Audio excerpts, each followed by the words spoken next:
ఏంటి 50% వరకు తగ్గింపా? అవును మరి మన Gayatri Reddy silks weaver sale లో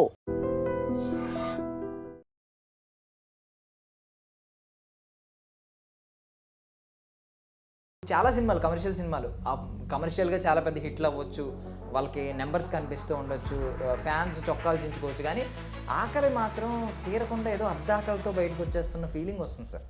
పెద్ద స్టార్ చేశారు కాబట్టి ఆ సినిమాలో ఎఫర్ట్ ఉండదు, లేకపోతే సామాజికమైన అంశాలు ఉండవు అని అనుకోవడం లేదు. సోషల్ కనెక్టివిటీ అనేది ఇవాళ ఒక అందులో ప్రధాన అంశంగా మారుతున్న సినిమా చూస్తుంది. మీరు మామూలుగా సినిమా అంటే అర్థంలా ఉండాలి, అబద్ధంలా ఉండొద్దని నమ్మే వ్యక్తి. కమర్షియల్ టెంప్లెట్ ఎప్పుడో 90sలో ఉన్న టెంప్లెట్ని ఇంకా ఫాలో అవుతున్నారు అనేది ఒక విమర్శ. సో మీ సమాధానం ఏంటి సార్? ఇది చాలా కాంప్లికేటెడ్. అబ్జర్వ్ చేస్తున్న ఏమనుకుంటానంటే, ఇప్పుడు కొంతమంది డైరెక్టర్ చెప్తారు జనం మెసేజ్ మనం చేయాలా, మనం మెసేజ్ జనం చూడాలా. రూపాయి సంపాదించుకున్న డబ్బు అది తీసుకెళ్ళి నిజంగా అప్పటికి ఎవరికీ తెలియదు కొమరం భీమ్. ఇప్పుడు మీరు ఆ రోజుల్లో చేసినప్పుడు నిజంగా ఆదిలాబాద్ ఫారెస్ట్ ఏరియాలోకి వెళ్ళి షూట్ చేసి అక్కడ రీసెర్చ్ చేసి ఇదంతా చేసి కొమరం భీమ్ యాక్ట్ చేసిన భూపాల్ రెడ్డి గారు చాలా ప్యాషనెట్గా, అంటే దమ్మి ఉన్న వ్యక్తి. అడవుల్లో తిరిగాము, అడవుల్లో జొన్నగట్టక తిన్నాము. షూటింగ్ చేసిన తర్వాత మా ఆర్టిస్టు తెలంగాణ శకుంతల అనే ఆర్టిస్ట్ ఆమె ఒకసారి కూర్చొని లేచింది. కాకపోతే నాకు ఆ బాధ ఏమనిపిస్తుంది, ఇంత కష్టపడి సినిమా తీసాము. అప్పుడు వచ్చి నంది అవార్డు వచ్చిన తర్వాత కూడా ఎందుకు సార్ 20 ఏళ్ళు పట్టింది అసలు? ఈ సినిమా చూసి కొమరం భీమ్ అనగానే ఎవరు కొమరం భీమ్, ఒక్క షో కూడా ఆడదన్న అన్న మిత్రులు నాకు ఉన్నారు. కొమరం భీము నిర్మాణము, కొమరం భీము దాని రిలీజు, దాన్ని మేము పడ్డ బాధలు ఒక బయోపిక్ అవుతుంది. సినిమా ప్రేమికుడిగా అడుగుతున్నాను ఈ క్వశ్చన్. అప్పటికి ఇప్పటికీ ఏమన్నా సినిమా మీద ఉన్న గౌరవం ఏమన్నా తగ్గిపోతుంది, జనాల్లో ఆదరణ తగ్గిపోతుంది అనే ఫీలింగ్ ఏమన్నా ఉంది? సినిమాలో వినోద సాధన ఏదైనా సరే దాన్ని అనేక రూపాయలు మార్చుకుంటుంది. But film is a film, I enjoy. మనం ఎంజాయ్ చేస్తాం, సినిమాని ఆపేయండి. సినిమా కూడా మన చుట్టూ వచ్చేసింది. సినిమా కోసం మనం పరిగెత్తక్కర్లేదు, సినిమా మన పరిగెత్తిస్తుంది, మన దగ్గరకు వచ్చేసింది.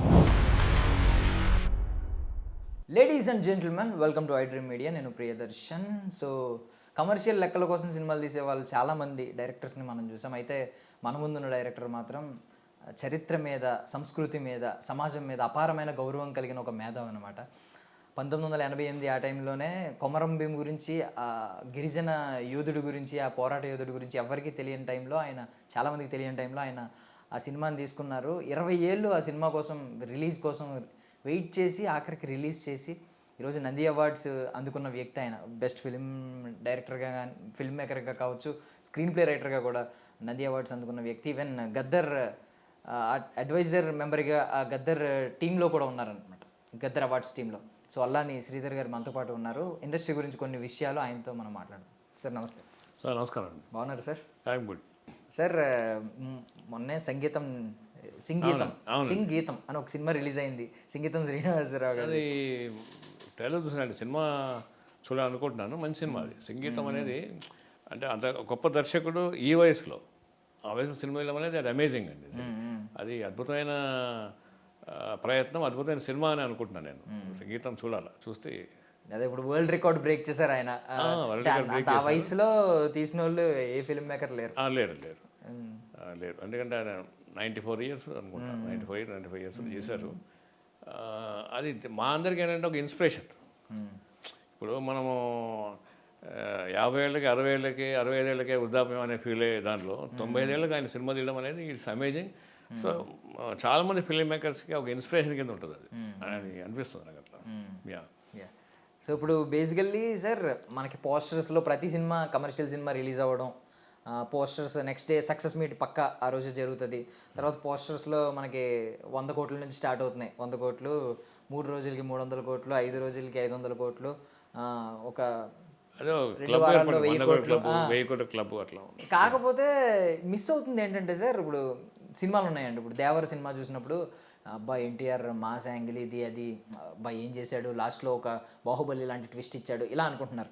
పెద్ద ఉంది, అబ్బా రామ్ చరణ్ గారు ఏం కష్టపడ్డాడు, అసలు మామూలుగా కష్టపడలేదు, మంచి మెసేజ్ ఓరియంటెడ్ సినిమా, ఇలా అనుకుంటున్నారు. బట్ ఏంటంటే మీకు సినిమా చూసి వచ్చిన తర్వాత ఇలా చాలా సినిమాలు, కమర్షియల్ సినిమాలు కమర్షియల్గా చాలా పెద్ద హిట్లు అవ్వచ్చు, వాళ్ళకి నెంబర్స్ కనిపిస్తూ ఉండొచ్చు, ఫ్యాన్స్ చొక్కాలు చించుకోవచ్చు, కానీ ఆకలి మాత్రం తీరకుండా ఏదో అర్ధాకలితో బయటకు వచ్చేస్తున్న ఫీలింగ్ వస్తుంది సార్ చాలా సినిమాలకి. మీరు కూడా అలాగో 99% సినిమాలు ఎందుకు ఫెయిల్ అవుతున్నాయని చెప్పి దాని గురించి మాట్లాడిన వ్యక్తి కాబట్టి మీకేమనిపిస్తుంది? మీకు ఈ సినిమా ఈ మధ్యకాలంలో చూసింది ఏదన్నా సినిమా మీకు కంప్లీట్ ఆకలి తీర్చినట్టు అనిపించిందండి? ఉన్నాయండి. ఇప్పుడు బలగం సినిమా ఉంది, అది డెఫినెట్గా బాగుంది. ఈవెన్ పెద్ద సినిమాలో కూడా ఒక సోషల్ కాజ్, అంటే ఇప్పుడు మిగతా వదిలేయాలి. ఇప్పుడు జాహ్నవి క్యారెక్టర్ ఉంది, అవి ఓకే, అది కాదు కదా మెయిన్ సినిమా. అంటే ఆ సినిమాలో అతను పెట్టిన ఎఫర్ట్ సోషల్ కాజ్ మీద చేసింది బాగుంది అనిపించింది. అట్లాగే మన ఇప్పుడు పెద్ద స్టార్ చేశారు కాబట్టి ఆ సినిమాలో ఎఫర్ట్ ఉండదు, లేకపోతే సామాజికమైన అంశాలు ఉండవు అని అనుకోవడం లేదండి. ఈయన మహేష్ బాబు చేసిన సినిమాలు కానీ, తర్వాత మహర్షి లాంటివి కానీ, ఇవన్నీ కూడా వ్యవసాయం గురించి వాటి గురించి ప్రమోట్ చేస్తూ ఉన్నారు. అట్లాగే ఈయన చేసిన సినిమాలు, యునైటెడ్ చేసినవి, వాటి మీద కామెంట్ చేయడం అనేది నా ఉద్దేశం కాదు నిజానికి. కాకపోతే సోషల్ కనెక్టివిటీ అనేది ఇవాళ అందులో ప్రధాన అంశంగా మాత్రమే సినిమాలు చూస్తారు. అంటే ఒక కాల్పనిక కథను చూడడం లేదు. అంటే రాజమౌళి గారి సినిమా వదిలిపెట్టండి, రాజమౌళి సినిమాలో కూడా ఆయన చాలా గ్రాండియర్ ఉంటుంది. ఒక ఎమోషనల్, అంటే ఒక చందమామ కథ ఇష్టపడే వాళ్ళు అట్లాగా అనిపిస్తుంది, అద్భుతంగా తీస్తారు ఆయన, అది వేరే. కానీ సోషల్ యాంగిల్ లేకుండా, సోషల్ కనెక్టివిటీ లేకుండా అమెరికాన్ సినిమా తీయట్లేదు, అట్లాగే రామ్ చరణ్ తీయట్లేదు, సుకుమార్ తీయడం లేదు. అంటే నేనేమన్నా అంటే వీళ్ళు కనెక్ట్ అవుతున్నారు. ఇప్పుడు ఇది వెరీ గుడ్ ఆస్పెక్ట్ అను ఇప్పుడున్న దాంట్లో. అంటే కేవలము ఒక హీరో విలన్ని కొట్టడం ఒకటే అలాంటి పోయి సహజమైన నిర్మాణం అనేది వచ్చింది. మేము కోరుకునేది అంటే శ్యామన్ గారు కానీ, వీణా సింగరావు గారు కానీ, మేము మాలాంటి వాళ్ళం కానీ కోరుకునేది ఏంటంటే సహజంగా ఉండగలిగితే బాగుంటుంది సినిమా అనుకున్నాము. అలాంటి సహజంగా సినిమాలు వస్తున్నాయి. ఈ కంటెంట్ వైజ్ అంటారా కొన్ని తప్పదు. అంటే మీరు మామూలుగా సినిమా అంటే అద్దంలా ఉండాలి, అబద్ధంలా ఉండొద్దని నమ్మే వ్యక్తి. సినిమా అనేది రియలిస్టిక్గా ఉండాలని. కాకపోతే ఇప్పుడు మొత్తం అందరూ ఫాలో అయ్యేది ఏంటంటే లార్జర్ దెన్ లైఫ్ అని చెప్పి, ఆ స్కేల్, ఆ ఫ్యాంటసీ ఫిల్మ్స్ మొత్తం అన్నీ ఇవే ఫాలో అవుతున్నారు. మీ కమర్షియల్ టెంప్లెట్ వచ్చిన తర్వాత అంతా పోనీ కమర్షియల్గా అప్గ్రేడ్ అయ్యారా అని ఆలోచిస్తుంటే చాలామంది ఏంటంటే ఇప్పుడున్న ప్రపంచం చాలా ముందుకెళ్తుంది, కానీ కమర్షియల్ టెంప్లెట్ ఎప్పుడో 90sలో ఉన్న టెంప్లెట్నే ఇంకా ఫాలో అవుతున్నారు అనేది ఒక విమర్శ. సో మీ సమాధానం ఏంటి సార్? ఇది చాలా కాంప్లికేటెడ్, చాలా జటిలమైన ప్రశ్న నాలాంటి వాడికి. ఇది అబ్జర్వ్ చేస్తున్న ఏమనుకుంటానంటే, ఇప్పుడు కొంతమంది డైరెక్టర్లు చెప్తారు కమర్షియల్ సినిమాలో అసలు లేదు, అది లేదు, కానీ హిట్ అవుతుంది అని అంటారు. కానీ జనం మెచ్చిన సినిమాలో ఏమి లేకపోతే జనం ఎందుకు మెచ్చుతారు? Point one. కరెక్ట్. ఇప్పుడు పాదాల బరిలో అతను అంటాడు, జనం మెచ్చేది మనం చేయాలా, మనం మెచ్చే జనం చూడాలా అని. రెండుకి ఆ డైలాగ్ ఎప్పటి నుంచే ఉంది, కేవీ రెడ్డి గారి టైం నుంచే ఉంది. సో ఇవాళ జనం మెచ్చే సినిమాల్లో జనం మెచ్చడమే కాకుండా, జనానికి ఇష్టపడేయడమే కాకుండా, జనానికి ఉపయోగపడే అంశాలు ఉంటే గొప్ప విషయం. అది అప్పుడు ఆ సినిమా నిజమైన సినిమా అవుతుంది. మనం ఏదో ఆర్ట్ సినిమా చేస్తాము, ఆర్ట్ అంటే ఒక కళాత్మక చిత్రం తీస్తాము, ఎవరు చూడకపోతే ఏంటి లాభం దానివల్ల? అదే కారణం మీద నేను కొమ్మనం భీమ్ తీసిన తర్వాత 18 years దాదాపు దాని మీద ట్రై చేశాను. ప్రతి డిస్ట్రిబ్యూటర్ దగ్గరికి పోయినాను, ప్రతి ప్రదర్శన పంపిణీదారికి పోయినా, ప్రదర్శనదారికి పోయినా, వాళ్ళు ఏమంటారంటే నేను ఎక్కని గుమ్మం లేదు, తొక్కని గడపలేదు సినిమా కోసం. డబ్బా పట్టుకుని తిరిగేవాడిని. ఆ సినిమా రీల్స్ అప్పుడు డిజిటల్ కాదు కదా. అయితే వాళ్ళు ఏంటి, ఎవరు చూస్తారు సినిమా? కొమ్మనం భీమ్ అంటే ఎవరికి తెలుస్తుంది, ఎవరు చూస్తారు, సినిమాలో ఏం అంశం ఉందన్నారు. అట్లా అన్నవాళ్ళు 24 centersలో 50 రోజులు ఆడింది, 50 days ఆడింది. దీపక్ థియేటర్లోనే 4 shows ఆడింది. ఒక్క షో కూడా ఆడదనే అన్న మిత్రులు నాకు ఉన్నారు. కానీ అది సినిమా 24 centersలో 2 తెలుగు రాష్ట్రాల్లో 50 రోజులు ఆడింది. అది నాకు సంతోషం అనిపించింది. కొన్ని సెంటర్లు 100 కూడా ఆడింది మార్పులు. అంటే ఏమంటుందంటే, ఇప్పుడు ప్రజలకి అర్థమయ్యే విధంగా, ప్రజలకు నచ్చే విధంగా సినిమా తీస్తే ఆ సినిమాలో కంటెంట్ పక్కన పెట్టినా సినిమా ఆదరిస్తారు జనాలు. కంటెంట్ కూడా కరెక్ట్గా ఉంటే అది డబుల్ పర్పస్ సర్వ్ చేస్తుంది. అంటే మీకు మంచి భోజనము దొరుకుతుంది, ఆరోగ్యకరమైన భోజనము దొరుకుతుంది. మీకు రుచికరమైన భోజనం ఉండాలి అని మొత్తం బిర్యానీ తింటే మీరు ఉండలేరు. అట్లాగే ఓన్లీ రుచికరం చెప్తే గడ్డి గంధం తిని బతకలేము. సో రెండింటికి ఒక సమన్వయం ఉండాలనుకుంటున్నాను నేను. అంటే ఇప్పుడు అనిపిస్తుంది నాకు, కొమ్మనం భీమ్ తీసే రోజుల్లో కాదు. తర్వాత కొమ్మనం భీమ్ నుంచి చాలా ముందుకు వచ్చా కదా, సమాజంలో ఉన్నాను. నేను రోజు 2 సినిమాలు చూస్తాను. ఓటీటీ ప్లాట్ఫామ్లో చూస్తాను, ప్రీవియస్ చూస్తాను. సెన్సార్ బోర్డ్ మెంబర్గా పనిచేశాను నేను. ఆ 2 years అన్ని సినిమాలు చూశాను, ఎప్పుడు ఎగ్గొట్టకుండా. తర్వాత ఫిలిం ఫెస్టివల్ అన్ని అటెండ్ అయ్యాను. ఇవాళ కూడా ఈ సినిమా అంటే ఒక వ్యసనం నాకు మందు అలవాటు లేదు, సిగరెట్ అలవాటు లేదు, సినిమా అలవాటు ఉంది.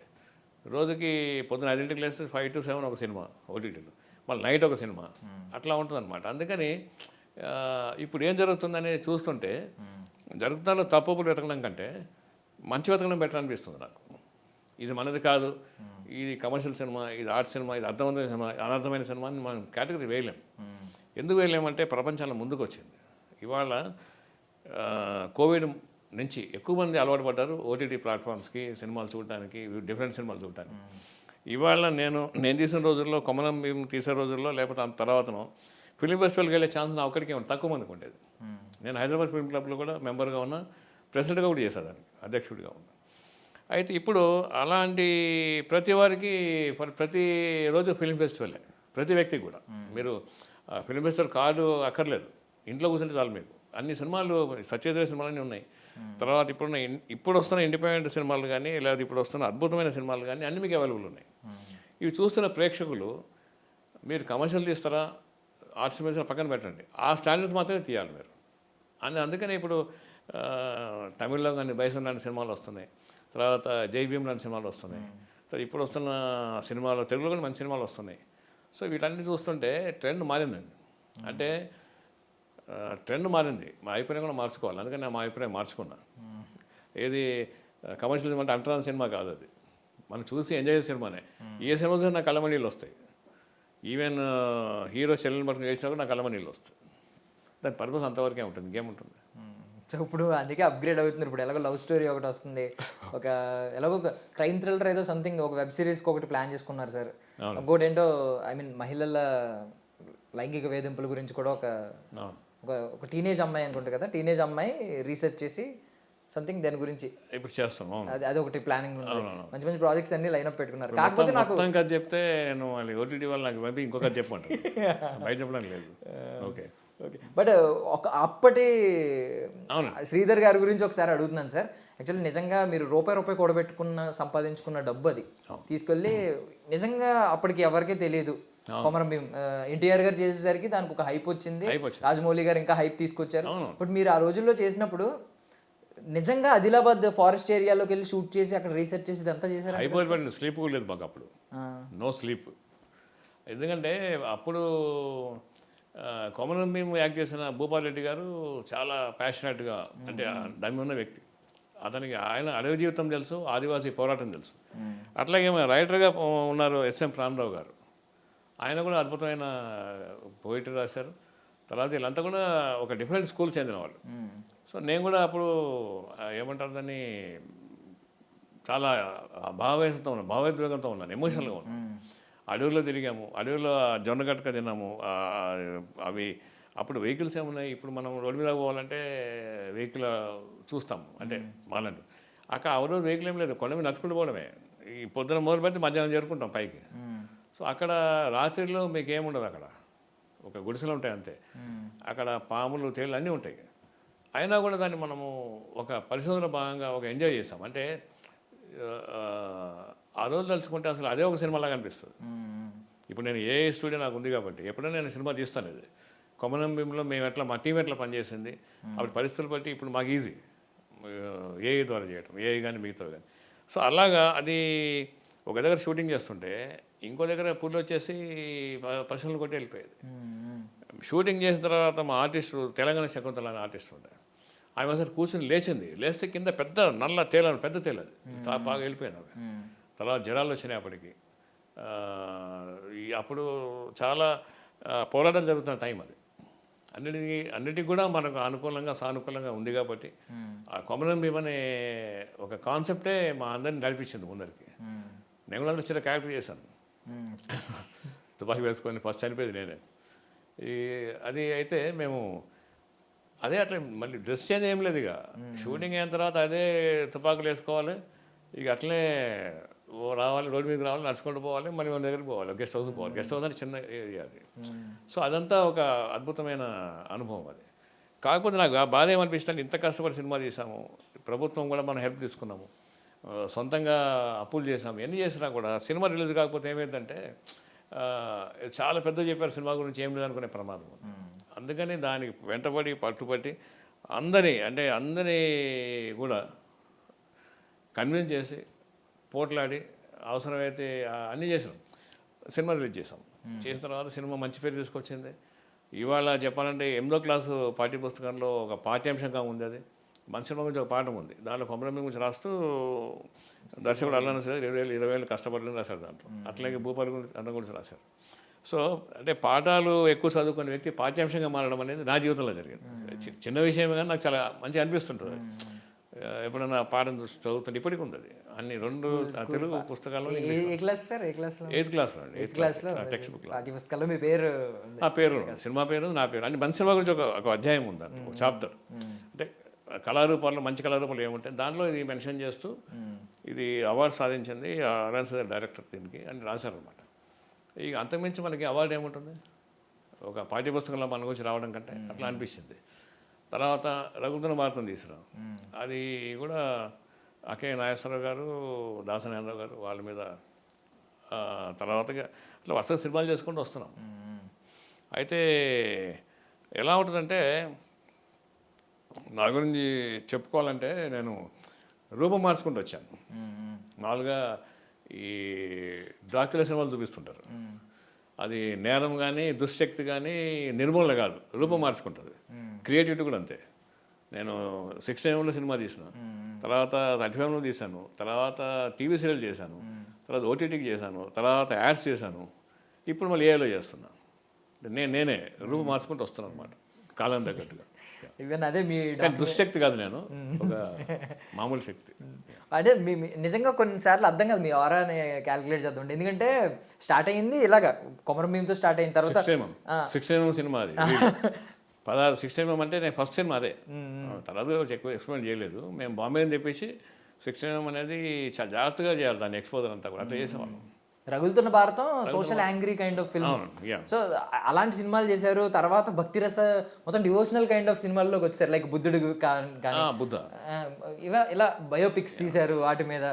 ఈవెన్ హనుమాన్ మీద కానీ, చిలుకూరి బాలాజీ గారి మీద కానీ, దేవుడి మీద కానీ. సో ఇలాంటి సినిమాలకు వచ్చారు. ఈవెన్ సీరియల్స్లో మీకు ఆదిపరాశక్తి బాగా ఫేమస్ అయింది కదా సార్. సాయి శరణం బాగా, ఓం సాయి, శ్రీ సాయి, జయ జయ సాయి అనేది అప్పుడు టీవీకి హారతి ఇచ్చేవాళ్ళు ఆ రోజుల్లో. తర్వాత ఆదిపరాశక్తి, తర్వాత అష్టలక్ష్మి వైభవం, అది మైథలాజికల్స్, హిస్టారికల్స్ అన్ని సినిమాలు టీవీలో చేశాను. బుద్ధ చేశాను. బుద్ధ కూడా ఇప్పుడు మీరు యూట్యూబ్లో చూడండి, దాదాపు 1.5 కోటి మంది 2 గంటలు చూస్తుంటారు, వ్యూస్ ఉంటాయి అట్లా.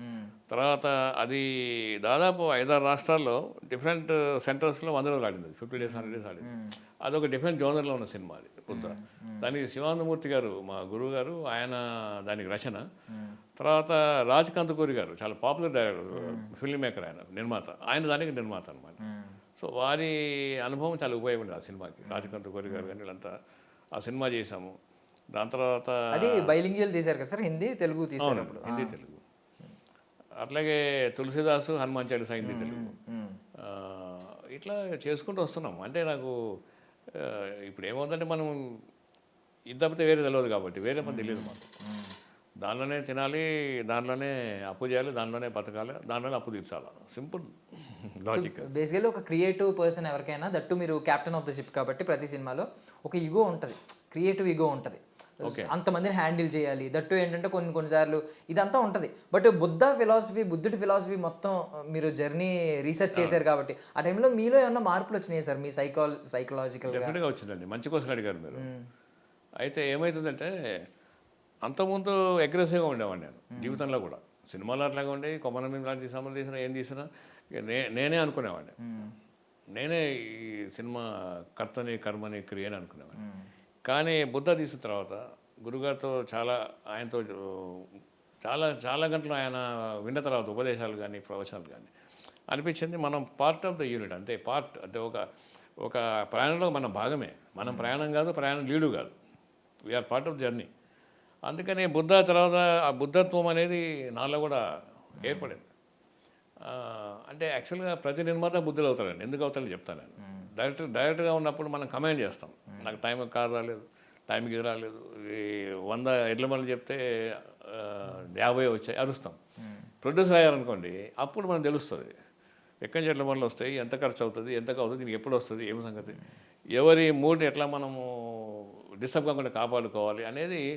అప్పుడు మనం ఏమవుతామంటే పని, ఇప్పుడు ఈ సినిమా ఇండస్ట్రీలో మీడియాలో పని చేయించుకోవడం ఉండదు, పని తీసుకోవడం ఉంటుంది. మీ దగ్గర పని తీసుకోవాలి. మీరు ఒక కెమెరామెన్ అనుకోండి, అది కెమెరామెన్ ఉన్నారు, మీరున్నారు, డైరెక్టర్ ఉన్నారు, లేదా ఇంకొకరు ఉన్నారు. డైరెక్టర్ ప్రొడ్యూసర్ అయినా వాళ్ళే పని తీసుకోవాలి, పని మనం కమాండ్ చేయలేం డబ్బులు ఇచ్చినా కూడా. ఎందుకు చేయలేదు అంటే అది క్రియేటివిటీ ఇబ్బంది అయిపోతుంది. ఇప్పటి నుంచే ఉన్నది ఇది. అందుకని క్రియేటివ్ ఈగో అనేది వర్క్లో ఉండదు, ఫలితం వచ్చాక ఉంటుంది. ఇది నాదే, ఇది నేనే అని అనుకుంటాం, వేరే బయట కనం లోపల అనుకుంటాం.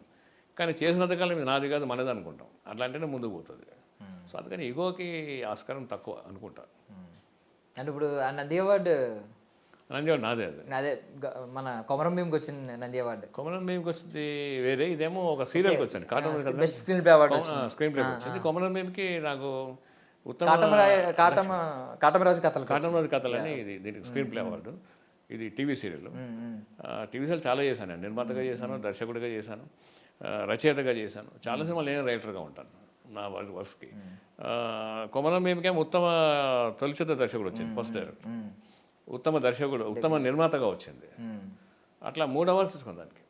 తర్వాత అది కొమరం భీమ్ ఫౌండేషన్ వాళ్ళు నేషనల్ అవార్డు అది కూడా నాకు ఇచ్చారు. కొమరం భీమ్ మనోడు దానికి చైర్మన్ సాహూరు అని, కొమరం సాహు అని.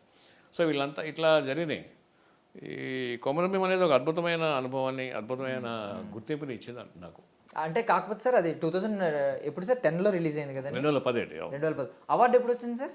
నంది అవార్డు 1990. అప్పుడు వచ్చి నంది అవార్డు వచ్చిన తర్వాత కూడా ఎందుకు సార్ 20 ఏళ్ళు పట్టింది అసలు?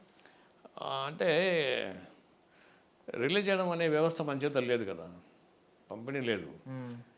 ఇప్పటిలాగా ఓటీటీ ప్లాట్ఫామ్స్ అంత ఈజీగా ఏమి లేదు. అయితే అప్పుడు ఏంటంటే ప్రతిదీ సినిమా ప్రింట్ తీసుకోవాలి, రిలీజ్ చేయాలి థియేటర్స్లో. దానికి ఒక డిస్ట్రిబ్యూటర్ దొరకాలి, ఆ థియేటర్ వాళ్ళు ఒప్పుకోవాలి, అవన్నీ నెట్వర్క్ ఉండింది. సో అయితే సినిమా చూసి కొమరం భీమ్ అనగానే ఎవరు కొమరం భీము, ఎవరు చూస్తారు, ఎందుకు కొమరం భీమ్ అనేవాళ్ళు. అక్కడి నుంచి ఇక అది సినిమా రిలీజ్ అయ్యి వచ్చిన తర్వాత ఇక అప్పుడు అది కొంచెం అందుకుంది, బాగానే చూసినప్పుడు. అది 18 ఏళ్ళు పట్టింది, 18 ఏళ్ళు 20 ఏళ్ళు పట్టిన సినిమా వేరే చరిత్రలో మనకు కనబడదు దాదాపు. అంత టైం ఉన్నా కూడా, అంటే గొప్ప విషయం ఏంటంటే 18 ఏళ్ళు పట్టినా కూడా దానిలో ఉన్న థిమాటిక్ వాల్యూ అది మారకపోవడం, జనం నచ్చటం. అంటే ఒక నిజమైన ప్రయత్నం చేస్తే, ఒక నిజాయితీ ఉంటే అది ఎప్పుడైనా ఓకే అంటారు ప్రజలు అని అనిపించింది నాకు. లేకపోతే దానికి కాలం అనేది దాన్ని కాలహరణం అంటారు కదా, కాలదోషం అంటారు. కాలం ఏం చేస్తుందంటే దేనిని మార్చేస్తుంది. అందమైన అమ్మాయిని ముసలి ఆమె చేస్తుంది, పచ్చని చెట్టుని మోడి చేస్తుంది. కానీ ఈ సినిమాని కాలం ఏం చేయలేకపోయింది. అది అదృష్టం అనుకోవాలి. కాకపోతే అంటే ఇప్పుడు స్టార్టింగే ఒక మంచి శుభారంభమే జరిగింది, లైక్ అవార్డు వచ్చి ఇదంతా మీకు ఒక బూస్ట్ ఇచ్చింది. కాకపోతే 20 ఏళ్ళు అదే రీల్ని డబ్బాలో పెట్టి ఉంచడం అంటే ఎంత మెంటల్ పేషెన్స్ ఎంత కావాలి సార్ అసలు? అయితే ఒకసారి అనిపించింది మాత్రం, ఈ డబ్బాలు తీసుకుపోయి ట్యాంక్ వల్ల పడేసి ఎట్లుంటుందా అనుకున్నాను నేను. కానీ మళ్ళీ అనిపించింది ఆ రైట్ నాకు లేదు అనిపించింది. ఇప్పుడు అది సూసైడ్ కంటే మహాపాపం. సూసైడ్ అంటే మన నిర్ణయం, అది నా శరీరం ఉండాలక్కర్లేదు, జీవితం ముగించుకోవాలక్కర్లేదు అని తప్పవో నిర్ణయం తీసుకోవచ్చు. కానీ ఒక సినిమాని, చూడాల్సిన సినిమాని నేను డబ్బాలు పడేయడం అనేది కుదరదు. అందుకే నేను చేసిన పెళ్ళైన తర్వాత మా మ్యూజిక్ ఒకటే చెప్పిన, మనకున్న ఆస్తి ఈ డబ్బా. దీన్ని అప్పుడు చాలా ఇళ్ళు మారిన మేము, కిరాయిలు. తర్వాత ఈ చిత్రపల్లిలో సొంత ఇల్లు వచ్చింది, దిల్సాన్లో ఫ్లాట్ తీసుకుని అది వేరే. ఇల్లు మారినప్పుడు మేము డబ్బా అన్నీ ఏమైనా డబ్బా మాత్రం మోసుకెళ్తుండేవాళ్ళం అనమాట. అది చెప్పే కదా, ఈ కొమరం భీము నిర్మాణము, కొమరం భీము దాని రిలీజు, దాన్ని మేము పడ్డ బాధలు ఒక బయోపిక్ అవుతుంది. అది నా బయోపిక్ కాదు, ఆ సినిమా బయోపిక్. అట్లా అనిపించింది. సో తర్వాత RRRకి ఆ అనౌన్స్మెంట్ వచ్చినప్పుడు అది మీరు చాలా ఆనందపడి ఉంటారు. అంటే చాలా నన్ను చాలా ఇంటర్వ్యూ చేసినప్పుడు మీరు ఇట్లా అన్నారు కదా అది ఇది అంటే చెప్పిన, ఆయన కొమరం భీమ్ అనే పేరుని ప్రపంచవ్యాప్తంగా ఆయన తీసుకొస్తున్నాడు. అంతకంటే మంచిదేముంది. మేము కొమరం భీమ్ తీసినప్పుడు ఎవరున్నారు, అప్పుడు అల్లరాజయ్య గారు సాహు నవలు రాసిన ఒకటే ఉండింది అంతకుముందు. అయితే ప్రాణరావు గారు రాసిన కథ ఇది వేరే, పరిశోధన చేసి. సో కొమరం భీమ్ అనే వ్యక్తిని తెలియని కాలంలో కొమరం భీమ్ ప్రపంచవ్యాప్తంగా కావడము, కొమరం భీమ్ పేరు జిల్లా ఏర్పడము, కొమరం భీమ్ ఒక ఇంపార్టెంట్ ఫ్యాక్టర్. అంటే యాక్చువల్ ట్యాంక్ బండ్ల బొమ్మ కూడా మన సినిమాకి సంబంధించిన దాన్ని తీసుకునే చేశారు వాళ్ళు, కొమరం భీమ్ విగ్రహం కూడా. సో ఇవన్నీ జరిగినాయి. తర్వాత సంతోషం అనిపించింది. అంటే మనము ఎక్కడ ప్రయాణం మొదలుపెట్టినాము, ఒక చిన్న విత్తనం వేస్తే చెట్టు అయిపోతుంది కదా, అట్లాగా అని అనిపించింది. అయితే దానిలో అందరి పార్ట్ అవుతున్నాయి, ఒక్కరిదే కాదు. అప్పుడు మన సహకరించిన గిరిజనులు ఉన్నారు, తర్వాత హీరోగా చేసిన భూపాల్ రెడ్డి ఉన్నాడు, భూపాల్ అన్న ఉన్నాడు, SM ప్రాణరావు గారు ఉన్నారు, అందరూ ఉన్నారు. పనిచేసిన అందరూ కూడా అందరూ దాన్ని ప్రాణం పోసి చేసారు, లేకపోతే ఎట్లా వస్తుంది రాదు. ఆ RRR టైంలో ఒక వివాదం నడిచింది సార్, కాంట్రవర్సీ ఏంటంటే కొమరం భీమ్కి ముస్లిం క్యాప్ పెట్టారని చెప్పి. అప్పుడు మీరు సపోర్ట్ చేశారు, మీరు ఫ్యాక్ట్ మాట్లాడారు. అందరూ అంటే ఎవ్వరూ సపోర్ట్ చేయలేదు, నాకు తెలిసి చాలా తక్కువ మంది. అందులో మీరు సపోర్ట్ చేశారు. ఆ రాజమౌళి గారికి మీకు చుట్టరకం ఏమీ లేకపోయినా ఫ్యాక్ట్ ఏం చెప్పారంటే ఒక ముస్లిం ఫ్రెండ్ ఉండేవాడు, జర్నలిస్ట్ హెల్ప్ చేశాడు తనకి అని చెప్పి ఏదో చెప్పారు. అవును. అది నేను విన్నాను. అప్పుడు రాజమౌళి గారు ఏమన్నా, ఐ మీన్ మీరు తెలియకుండా ఒక వ్యక్తి వచ్చి, ఒక సీనియర్ డైరెక్టర్ వచ్చి పాపం నాకు సపోర్ట్ చేస్తున్నారని ఎప్పుడైనా ఒక ఫోన్ కానీ ఎప్పుడైనా దాని గురించి ఏమన్నా ఉందా? వాళ్ళ నాన్నగారు విజేంద్ర ప్రసాద్ గారు మాట్లాడేవారండి. మాట్లాడేవారు. కొమరం భీం గురించి ఆయన అడిగారు. సినిమా కూడా DVD కూడా అప్పుడు చూశారు, చూపించాము. అయితే అంతమంది ఇంకొక పని జరిగింది. దాసనారాయణరావు గారు పరమవీర చక్రం సినిమా చేశారు. దాంట్లో బాలకృష్ణ గారు, హీరో బాలకృష్ణ చాలా మంచి వ్యక్తి అతను, అంటే అప్పుడు చాలా కలిసి ఉండేవాళ్ళు. ఆ హీరో బాలకృష్ణ గారు 2 పాత్రలు చేస్తారు అందులో. ఒక ఆయన సైనిక అధికారి, ఇంకో అతనేమో సినిమా యాక్టర్, సినిమాలో కూడా. అందులో రావణ బ్రహ్మ అనే ఒక సినిమా కోదండకృష్ణ గారు డైరెక్ట్ చేస్తారు. ఇంకో దానికేమో ఆయన ఉన్నారు కదా, బోయపాటి శ్రీను గారు, కొమరం భీం అనే పాట ఉంటుంది దాంట్లో, దాన్ని నేను డైరెక్ట్ చేస్తాను. నేను సినిమాలో కనబడతాను నేను. ఓకే. నేను గురుగారు నన్ను పిలిచినప్పుడు ఆశ్చర్యపోయాను, దాసరి గారిని. నీ సినిమా కదా నువ్వే డైరెక్ట్ చేయన్నారు. అది ఏంటి, నేను అసలు ఎట్లా అంటే నేను ఇక్కడి నుంచి టాప్ కొట్టుకుని మళ్ళీ కింద పడ్డాను నేను. అట్లా మనసులో అట్లా అనిపించింది. ఆ సినిమాలో ఆ పాటకు ముందు, బాలకృష్ణ గారు పాట ముందు నేనే యాక్షన్ చెప్తాను, యాక్షన్ కట్ చెప్తాను. అది ఒక అదృష్టం. ఆ షూటింగ్ అయిన 8 రోజులు 10 రోజులు నేను ఉన్నా అక్కడ, గురుగారు పక్కనే ఉండేవాడిని. అప్పుడు ఆయన బాగా రిసీవ్ చేసుకున్నారు బాలకృష్ణ గారు. అది బాగా మంచి హిట్ అయింది ఆ సాంగ్ కూడా, అదంతా కూడా. అది అదొక అనుభవం. తర్వాత మళ్ళీ రాజమౌళి గారు చేయడం ఒకటి. తర్వాత ఈ యాక్చువల్గా కొమరం భీం అనేది పార్ట్ 2 చేద్దామని ఎప్పటి నుంచి అనుకుంటున్నా, కానీ అది చూడాలి ఎట్లా కుదురుతుంది. అంటే ఆయన తదనంతరం ఆయన ఇన్ఫ్లుయెన్స్ ఎట్లా సొసైటీ మీద ఉందనేది కావాలి. మీరు హిందీలో రీమేక్ చేస్తున్నారు అని చెప్పి మాకైతే ఒక అది. కానీ సినిమా అనేది ఎట్లా ఉంటుందంటే అది అనుకున్నామని జరగవు. ఆ పాట ఉంది కదా, అది అనుకోలేమని ఆగవు. అందుకని ఇప్పుడు మాకు ఐడియా ఉంది. ఇప్పుడు మాకు స్టూడియోలో మేము AI బేస్డ్గా ఉన్నాం, టెక్నీషియన్స్ ఉన్నారు. కొన్ని బయోపిక్స్ చేస్తున్నాం వేరే వాళ్ళది. మనకు అద్భుతమైన బయోపిక్ స్టార్ట్ చేసాం, వర్క్ జరుగుతుంది. తర్వాత ఒక ప్రముఖమైన OTT ఛానల్ కూడా చేస్తున్నాము. సో ఇవన్నీ జరుగుతున్నాయి. కాబట్టి ఇప్పుడు మనకి టెక్నాలజీ మన దగ్గరకు వచ్చిందండి. యాక్చువల్గా ఇప్పుడు కావాల్సిన ఏంటంటే, ఇప్పుడు టెక్నాలజీ నా ఒక్కడికే కాదు, అందరికీ అందుబాటులో ఉంది. అది ఇప్పుడే కాదు, ఇంతకుముందు షార్ట్ ఫిల్మ్ తీసేవాళ్ళు, చిన్న సెల్ ఫోన్లో సినిమా తీసేవాళ్ళు కదా. ఇప్పుడు ఏదో ఇంకా బాగా చేయొచ్చు, 2 కలపచ్చు. అయితే ఇప్పుడు నేనేమంటున్నా అంటే, ఇప్పుడు ఈ గన్ను మన చేతిలో ఉందనుకోండి, అది మన కంటెంట్, మన సంకల్పం, అది దేశం కోసమా లేకపోతే ఉగ్రవాదం కోసమా అనేది మన చేతిలో ఉంటుంది. సో ఇవాళ అలా ఉంది. అయితే కాకపోతే కొంచెం ఓరియంటేషన్ ఇవ్వాల్సిన అవసరం ఉంది యూత్కి. అంటే ఎవరైతే ఈ షార్ట్ ఫిల్మ్ తీస్తున్నారో వాళ్ళకి డిఫరెంట్ ప్లాట్ఫామ్స్ మీద ఎలా తీయాలి, కంటెంట్ వైజ్ ఎలా టెక్నికల్గా మీరు కొడితే యూట్యూబ్లో ట్విట్టర్లో వచ్చేస్తుంది ఎట్లా తీయాలని, ఏం చేయాలని తెలియాలి. ఆ కంటెంట్ కోసమే కొంచెం వర్క్ చేయాలి. నేను కూడా అప్పుడప్పుడు ఎవరన్నా కాలేజీలో పిలిచిన వెళ్ళి చెప్తుంటాము, మా సర్కిల్లో మేము డిస్కస్ చేస్తాము. దాని ఒక పెద్ద ప్రయత్నం కింద మారుదామని ట్రై చేస్తున్నాం. అంటే ఎలాంటి కంటెంట్ ప్రజలకి ఇవ్వాల్సి ఉంటుంది అనేది అవగాహన వస్తే చాలామంది తయారవుతారు ఫిల్మ్ మేకర్స్ అనేది ఒక డ్రీమ్. అది నా dream, my dream. So actually అంటే మీ రూపాల్లో మారుస్తూ వచ్చాను నాలో క్రియేటివ్గా అని చెప్పి అన్నారు. బట్ ఇన్సైడ్ శ్రీధర్ గారు లోపల ఏంటనేది మీరు తెలుసుకోవాలి. బికాజ్ ఏంటంటే ఒక సామాజిక స్పృహ కలిగిన వ్యక్తిగా సోషల్ యాంగ్రీ సినిమా తీయడం, అలాంటి వ్యక్తి మళ్ళీ డివోషనల్ వైపు రావడం, ఈ సామాజిక స్పృహ కలగడం అంటే ఎక్కువగా లెఫ్ట్ భావజాలాలు ఉంటాయి. భక్తి కూడా సమాజంలో భాగమే కదండి. అంటే అలా కదా, లెఫ్ట్ భావజాలాలు ఏమన్నా ఎక్కువ ఉన్నాయా మీలో అని? బికాస్ కొమరం భీంతో స్టార్ట్ అయింది కదా ఇది, ఒక పోరాట యోధుడితో స్టార్ట్ అయింది. I'm a film maker. ఆ సినిమా కథ ఏం కోరితే అది మనం నేర్చుకుంటాం. ఇప్పుడు కొమరం భీం గురించి అడవులు తిరిగాము, గౌతమ బుద్ధుడి గురించి బుద్ధ సర్కిల్ మొత్తం తిరిగాం, నేపాల్ దాకా పోయినాం. ఆయన ఎక్కడ లుంబినివనంలో పుట్టిన దగ్గర నుంచి అన్నీ పరిశోధించాము. తర్వాత స్వామి రామానందాన్ని ఒకటి తీసాం, రామానంద తీర్థం మీద, అది తీసుకుంటే ఆయన డిస్కస్ చేసాం. అంటే ఫిల్మ్ మేకర్ జాబ్ కదా అది, ఆయన ఏం పని చేస్తున్నాడో దాని గురించి పూర్తి తెలుసుకోవాలి. అంటే మీకు ఇప్పుడు లెఫ్ట్ భావజాలాలు ఎక్కువ ఉంటాయా సార్ లోపల, లేదు డివోషనల్ కైండ్ ఆఫ్ పర్సన్స్? మనం ఎక్స్రే తీయించాను, రిపోర్ట్ రాలేదు ఇంకా లోపల ఏముందని. మీకే రిపోర్ట్ రాలేదా? రిపోర్ట్ రావాలి. నేనేమంటానంటే లెఫ్ట్ రైట్ కాదండి, సమాజం కోసం తప్పించడమే ఒక కళాకారుడి పని. ఏ ఫిల్మ్ మేకర్ అయినా సరే, నువ్వు దేవుడి కథ చూపిస్తున్నావా, అందులో మంచి చూపించు. నువ్వు దేశం కోసం ఏదైనా వేరే కథ చూపిస్తున్నావా, అంటే మంచిగా చూపించు. నువ్వు అంటే చెడగొట్టేది విడగొట్టేది ఎందుకు తీయాలి మనము? అది తీయకూడదు అనుకుంటాను నేను. మీరు సినిమా తీసినా ఏం తీసినా, నేను సాహిత్యంలో తీశాను, అది చాలా డిఫరెంట్గా తీశాను. సాయిశం ఆ రోజుల్లో పెద్ద హిట్ అది. తర్వాత ఆదిపరాశక్తి చేశాను. అందులో కూడా డిఫరెంట్ వాదాలు పెట్టాము మేము. అంటే ఇప్పుడు కొలెక్టివల్గా ఇప్పుడున్న వర్తమాన సమాజంలో ఉన్నవన్నీ కూడా ఇంత చూపించాను దాంట్లో. ఇప్పుడు మాయాబజార్ సినిమా ఉంది. మాయాబజార్లో అన్న వదిన, తర్వాత బావ మరిది, మనదలు, ప్రేమలు ఉన్నాయి కదా. కాస్ట్యూమ్ మాత్రమే పౌరాణికం, బట్ మొత్తం భావాలన్నీ, భావోద్వేగాలు, ఎమోషన్స్ అన్నీ కూడా సామాజికము, సమకాలీనం. సో నేను అదే ఇష్టపడతాను యాక్చువల్గా. సో అందుకని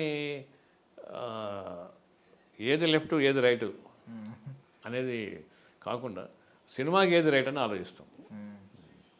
మీ దృష్టిలో ఏంటి సార్ సక్సెస్ అంటే? అంటే ఇప్పుడు స్టార్టింగ్ నంది అవార్డులు గెలుచుకోవడం అంటే అదేం మీరు కూడా అన్నారు, ఇప్పుడు అవార్డ్స్ గురించి రెండు రకాల మాటలు మాట్లాడారు. అంటే ఫెయిర్గా ఉండాలి, ట్రాన్స్పరెంట్గా ఉండాలి, దాని ఆత్మ అలా మిగలాలి అని చెప్పి ఒకవైపు అన్నారు. మీకు అలా వచ్చిన అవార్డ్సే ఏ బ్యాక్గ్రౌండ్ లేకుండా వస్తే నంది అవార్డు లాగా బ్యాక్గ్రౌండ్ లేదు అసలు. నాకు తెలియదండి, మీరు నమ్మరు. నేను ఎక్కడంటే చెన్నైలో ఉన్నప్పుడు నేను చెన్నైలో చాలా డిప్రెషన్లో ఉన్నా. ఈ ఒక సముద్రం దగ్గర కూర్చున్నాను. సముద్రం దూకలేదు కానీ దూకేంత లెవెల్లో మనసులో అల్లకల్లోలంగా ఉంది. ఎప్పుడు రిలీజ్ అవుతుంది సినిమా, ఎట్లా చేస్తాము, ఏంటి, దీన్ని ఎట్లా కంప్లీట్ చేస్తాము, కంప్లీట్ అంటే దాని చక్రం కంప్లీట్ అవ్వాలి కదా, సినిమా తీయడమే కాదు కదా, జనాలకు వెళ్ళాలి. అలాంటి దశలో ఉన్నప్పుడు నాకు ఫోన్ వచ్చింది. ఒక ఫ్రెండ్ దగ్గర ఉండేవాడిని, అక్కడ ఫోన్ వచ్చింది, ల్యాండ్లైన్ వస్తే మా ప్రొడక్షన్ ఎగ్జిక్యూటివ్ మల్లికార్జున అని ఫోన్ చేశాడు. ఎక్కడ నువ్వా నువ్వు అని. మేము నువ్వు అనుకునే వాళ్ళు ఫ్రెండ్స్ అందరూ. మా కెమెరామెన్ వాడుకుని నన్ను వాడనేవాడు, భవానీ శంకర్ అని. ఈ షార్ట్ బెటరా అంటే ఇది కాదు ఎట్లా రాదన్నాడు, ఎట్లు రాదని మేము కొట్లాడుకునేవాళ్ళం, అంత ఫ్రెండ్లీగా ఉండేవాళ్ళం. ఆయన ఫోన్ చేశాడు, ఏంది ఇక్కడ నువ్వు ఇంకా చెన్నై రావట్లేదంటే వచ్చేం చేయాలో వస్తారే అన్న. వచ్చినందే నీకు అవార్డు అనౌన్స్ చేశారు, ఇక్కడ బెస్ట్ డైరెక్టర్ అవార్డు వచ్చింది, నీకు సినిమాకి అవార్డు వచ్చింది, రాకపోతే ఎట్లా అని షాక్ అయిపోయాను. అప్పుడు ఇవి లేవు కదా, వాట్సాప్లు, సోషల్ మీడియా లేదు. లేకపోతే అవార్డు ఇవ్వకముందే చెప్పేస్తారు వాళ్ళు. ఇప్పుడైతే ముందే చెప్తారు కదా, స్కూలింగ్ వస్తుంటుంది అనౌన్స్ చేయకముందే. సో అట్లాగా వాళ్ళు లేదు కాబట్టి నేను షాక్ అయిపోయాను. ఎప్పుడైనా బయలుదేరి వచ్చేసాను ఇక్కడికి. వచ్చాక అప్పుడు తెలుసా నాకు అవార్డు వచ్చిన విషయం. తర్వాత అవార్డు మీద కొన్ని డబ్బులు వచ్చినప్పుడు బాగానే డబ్బులు ఇచ్చారు. 25,000 అని తెచ్చుంటారు అప్పుడు. 25,000 ప్లస్ డైరెక్టర్గా 10,000 అట్లా ఇచ్చారు. అది ఆ రోజుల్లో పెద్ద అమౌంట్, మంచి అమౌంట్ కూడా. నాకు అది కథ ముందుకెళ్ళడానికి ఉపయోగపడింది అది జీవితం. ఆ తర్వాత నేను గద్దర్ అవార్డ్స్కి ఏమంటారు దాన్ని విధి విధానాల కమిటీలో ఉన్నాను నేను బిగినింగ్లో. అది బాగానే వర్కౌట్ చేసాము. అది మంచి మెంబర్ కింద ఉన్నారు సార్ మీరు. ఫస్ట్ దాని గైడ్లైన్స్ కమిటీ ఉంటుంది. తర్వాత ఆ గైడ్లైన్స్ అన్ని ఫామ్ చేసాము, అది బాగానే వచ్చింది. అది గద్దర్ అవార్డ్స్ అనేది అంటే కాకపోతే మీరు దానిలో ఉన్నప్పుడే కొన్ని వ్యాలిడ్ క్వశ్చన్స్ రైజ్ చేశారు సార్. మీరు ఇన్సైడ్ ఉంటూనే కొన్ని వ్యాలిడ్ క్వశ్చన్స్ ఏంటంటే లైక్ ఉన్న టీంలో ఎక్కువ మంది ఆంధ్ర నుంచి ఉన్న ప్రొడ్యూసర్లు కానీ మేకర్స్ కానీ వాళ్ళు ఉన్నారు, దిల్ రాజు గారు కానీ కొంతమంది ఉన్నారు, ఇలాగా వాళ్ళు ఉన్నారనేది అది పక్కన పెడితే గద్దర్ గారు యాక్చువల్లీ ఇలా కమర్షియల్ ఫార్మేట్ని, ఈ గ్లామర్ సినిమాని ఆయన ఒప్పుకోలేదు. అలాంటి వ్యక్తి ఇప్పుడు రేపు పొద్దున్న సినిమాలు అనౌన్స్ చేసి అవార్డ్స్ ఇస్తున్నప్పుడు అలాంటి బోల్డ్ సినిమాలకు కూడా అవార్డులు ఇస్తే ఒకవేళ దాని ఆత్మ చచ్చిపోద్ది కదా అనే ఒక పాయింట్ రైజ్ అయింది దాని అప్పట్లో కొంతమంది అన్నారు.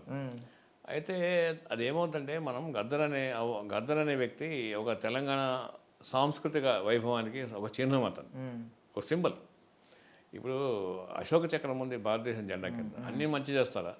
ఆ జెండా గుర్తున్నప్పుడు కింద చేస్తూనే ఉన్నారు కదా, దాన్ని ఎవరేం చేస్తాడు?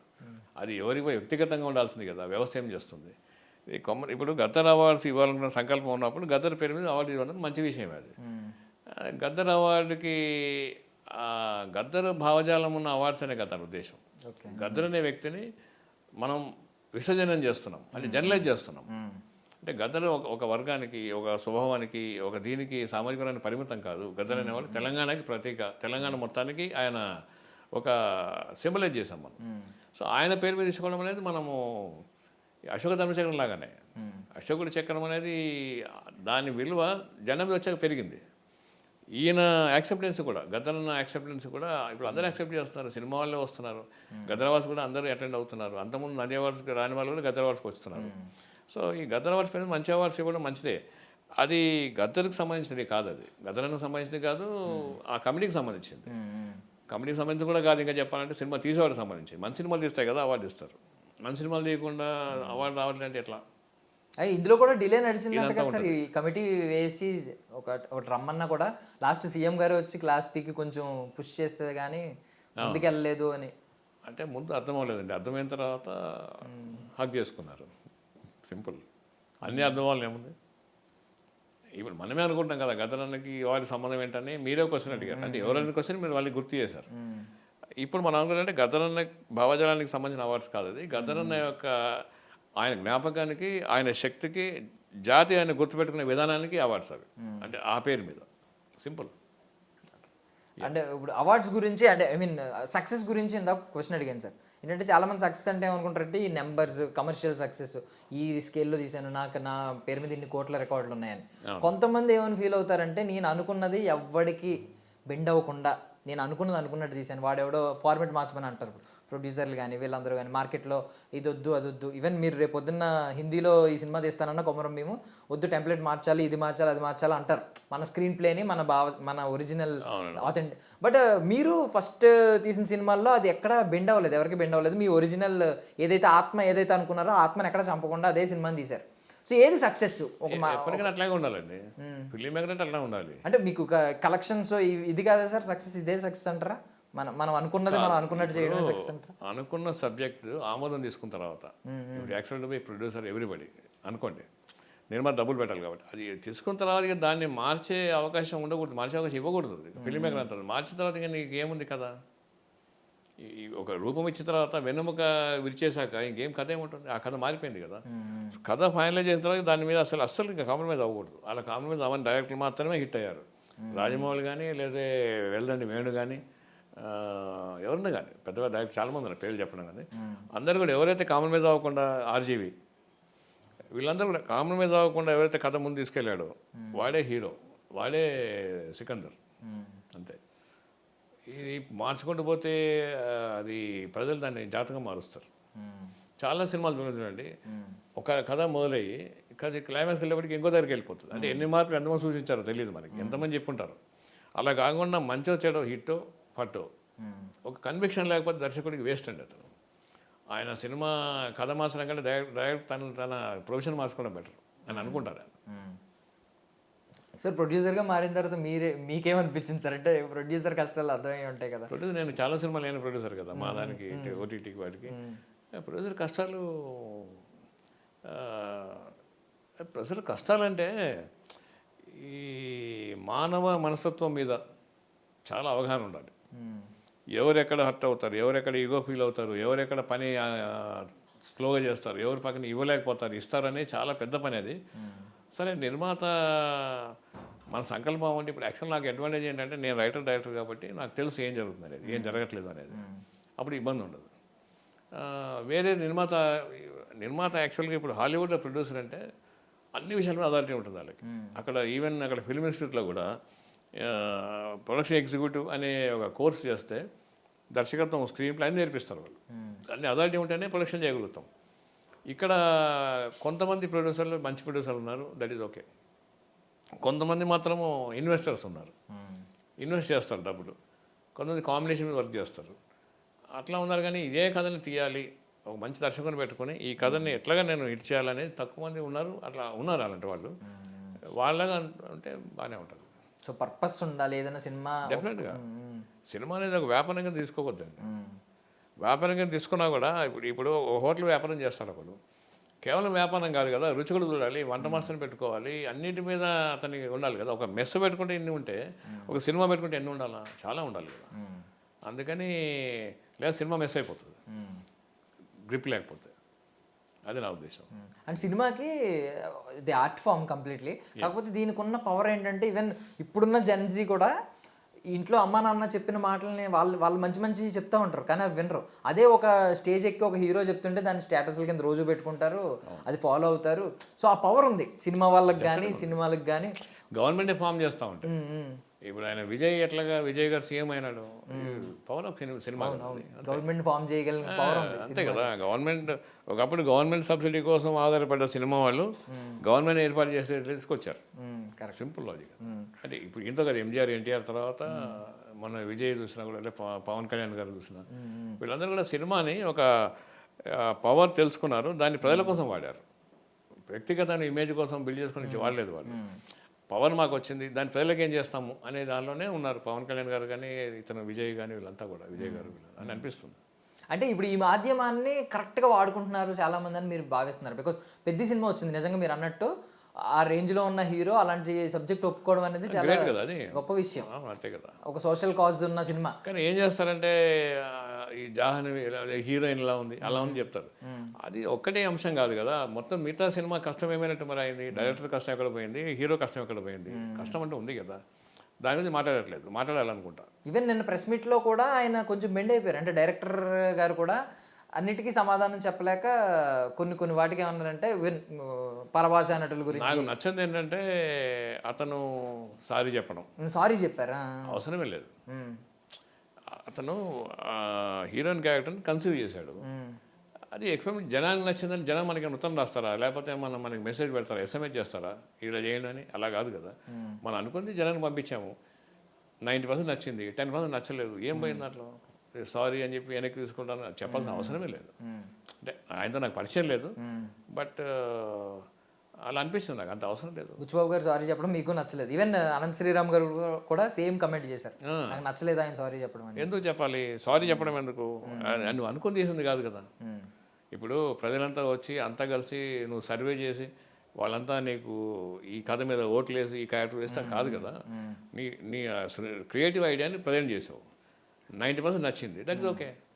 నచ్చని దానికి ఎందుకు టెన్షన్ పడతాం? అది మీ పర్సనల్గా అడుగుతున్నాను సార్. జాన్వీ కపూర్ క్యారెక్టర్ మరీ అంత బ్యాడ్గా ఉందా?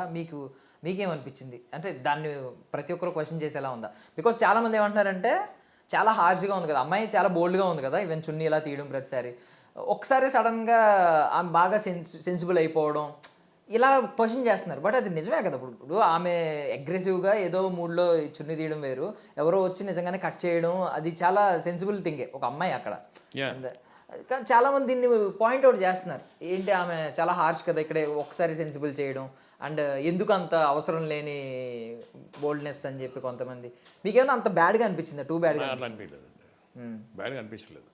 ఎందుకు అనిపించలేదంటే ఇప్పుడు మనం సోషల్ మీడియా, ఇంటర్నెట్ అన్ని ప్రపంచంలో ఏమి బోల్డ్గా చూపిస్తే ఏంటి కొమ్మ మునిగింది ఏముందంటే, అదే నచ్చుతుంది, నచ్చుతుంది, లేకపోతే లేదు. దాన్ని మనము ఒక అంశమే జడ్జ్ చేయడం అనేది కొంచెం కష్టమే, అది అవసరం లేదు. అంటే ఇప్పుడు ఎలా ఉంటుందంటే ఒక మొత్తం అంత కష్టపడి ఇల్లు కట్టాక అది కిటికీ సరిగ్గా లేదు, లేదా దిష్టిపం సరిగ్గా పెట్టలేదు అన్నట్టు ఉంటుంది. అంత కష్టం అంతా ఎక్కడ పోతుంది. నా ఉద్దేశం ఏంటంటే అది అంత పాయింట్అవుట్ చేయాల్సింది కాదేమో అనిపించింది నాకు. మరి ఆయన సారీ చెప్పడము, ఇదంతా ఒక ఇష్యూ చేయడము, దానికి మళ్ళీ జయా బచ్చన్ కూడా సమాధానం చెప్పింది. ఆమెముంది, ఎట్లాగా ఆర్టిస్ట్ని మీరు బ్లేమ్ చేస్తారు, అది కథ ఎట్లాగా రాస్తే డైరెక్ట్ ఎట్లా చెప్తే అలా చేయాలి కదా అని చెప్పింది ఆమె.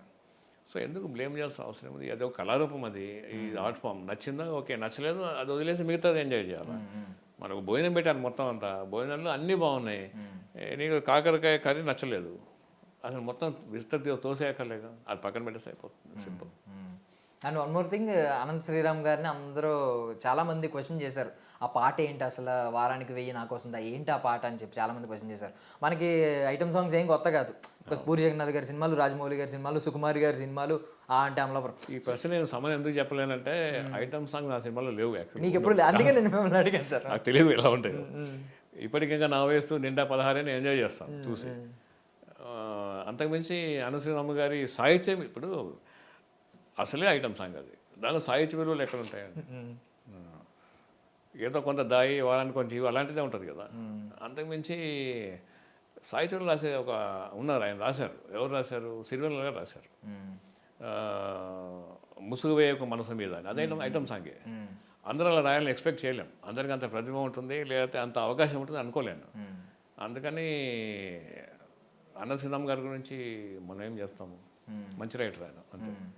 ఐటమ్ సాంగ్ గురించి కూడా సాహిత్య విశ్లేషణ చేయడం అనేది అంటే నాకు అంత విద్య లేదు, అంటే అంత ప్రతిభ లేదు. ప్రతిభ లేదంటేనే గట్టిగా వేసారు అనిపించింది. ముసుగు వేగు మనసు మీద వారికి అర్థమైంది నాకు. కానీ మిగతాది వారానికి దాయి ఆ సేవింగ్స్ పాట అనుకున్నాను ఫస్ట్, దాచుకుంటే ఉపయోగపడుతుంది కదా అనుకున్నాను. నాకు తెలియదు, సరదాగా చెప్పారు. ఇదండి యాక్చువల్గా ఇది. ఈ అనేక సినిమాల మీద అన్ని కామెంట్ మనం చేయలేమండి, నా పని అది కాదు. సినిమా ఎంజాయ్ చేస్తాను, ఆ సినిమాలో వాళ్ళు ఏడుస్తే నేను కూడా ఏడుస్తాను. నాలో ఇంకా ఏడ్చేతత్వం ఉంది, వేరే వాళ్ళ మీద ఏడ్చేతత్వం లేదు. సినిమా చూసి ఏడుస్తే తప్పితే సినిమా తీసాల నుంచి ఏడవం నేను. అందుకని ఐఎమ్ హ్యాపీ ఇప్పుడు, నా ఉద్దేశం అది. సో సో మీరు మంచి ప్రశ్నలు అడిగారు, మీరు మంచి ఉత్సాహంగా ఉన్నారు, ప్రశ్నలు అడిగారు. సార్ ఇప్పుడు ఈ 2 దశాబ్దాలు పైగా ఆల్మోస్ట్ ఒక 3 దశాబ్దాలు చూసారు మీరు సినిమా ఇండస్ట్రీని. ఇంకోటి యాడ్ చేయండి, ఇంకొకటి 4 దశాబ్దాల నుంచి సినిమా ఇండస్ట్రీని లోపల నుంచి నేను 86లో వచ్చానండి సినిమాకి, ఇండస్ట్రీకి. దాసరి గారి అసిస్టెంట్గా చేరాను 86లో. ఓకే 87 ఇప్పుడు 26 2026 40 ఏళ్ళు. అంటే 40 years ఇండస్ట్రీ అని చెప్పలేను, కానీ 40 years ఇండస్ట్రీలో ఉండగలిగానని చెప్తున్నాను, అది చెప్పగలను. నేను ఇండస్ట్రీ 40 years అని చెప్పను. 40 ఏళ్ళుగా ఈ ఇండస్ట్రీ నాకు ఫుడ్ పెడుతుంది. ఇంకా ఇప్పటికి కూడా మనం సినిమాలు చేసే పరిస్థితిలో ఉన్నాము, మరి ఏ వాడుతున్నాము, ఇంకా ప్రాజెక్ట్ చేస్తున్నాము అనేది చేస్తున్నాం కాబట్టి ఇంకంతే. సంగీతం గారు అంత అదృష్టం నాకు ఉంటుంది అనుకోను, కానీ అలా అదృష్టాన్ని నేను కోరుకుంటాను. ఆ వయసులో కూడా అని మనం ఏమైనా పోయినా ఎప్పుడు పోయినా కూడా మనం యాక్షన్ చెప్పి కట్ చెప్పేలా పోవాలి. యాక్షన్ చెప్తాం, కెమెరా తిరుగుతూ ఉంటుంది, అది చేస్తాడు. కటింగ్ చెప్పడం అంటే మనం ఉండం అక్కడ. అలాంటి సన్నివేశం నచ్చుతుంది మనకి. నేను ఊహించుకుంటాను, నాకు నేను అలా జరిగితే హ్యాపీ. అద్భుతం. అండ్ మీరు సినిమా ప్రేమికుడిగా అడుగుతున్నాను ఈ క్వశ్చన్. అప్పటికి ఇప్పటికీ ఏమన్నా సినిమా మీద ఉన్న గౌరవం ఏమన్నా తగ్గిపోతుంది, జనాల్లో ఆదరణ తగ్గిపోతుంది అనే ఫీలింగ్ ఏమైనా ఉందా? బికాజ్ ఇప్పుడంతా ఒకప్పుడు నిజంగా నా చిన్నప్పుడు క్యూ లైన్లో నిలబడి చొక్కా లైట్గా చిరిగిపోయిన అందులో టికెట్ సంపాదించామని చెప్పి గొప్పగా బయటకు వచ్చేవాళ్ళం. ఒక స్టార్ హీరో సినిమా, చిరంజీవి గారి సినిమానో ఎవరైనా సినిమానో వస్తే అలా బయటకు వచ్చేవాళ్ళం. బట్ ఇప్పుడు చాలా లైట్ తీసుకుంటున్నారు, ఆన్లైన్ బుకింగ్స్, ఓటీటీలో చూద్దాంలే. ఏమైందంటే మీకు ఉదాహరణ చెప్తా. నేను చిన్నప్పటి నుంచి అన్నం తింటా ఉన్నా, భోజనం మా అమ్మ వండి పెట్టేది. తర్వాత పెళ్ళాక నా భార్య వండి పెడతా ఉంది. ఇంట్లో ఉన్నప్పుడు ఇంట్లో తినేవాడిని, బయటకు వస్తే షూటింగ్లో తినేవాడిని, హోటల్లో తినేవాడిని. ఇప్పుడు స్విగ్గీ తెప్పించుకుంటాను.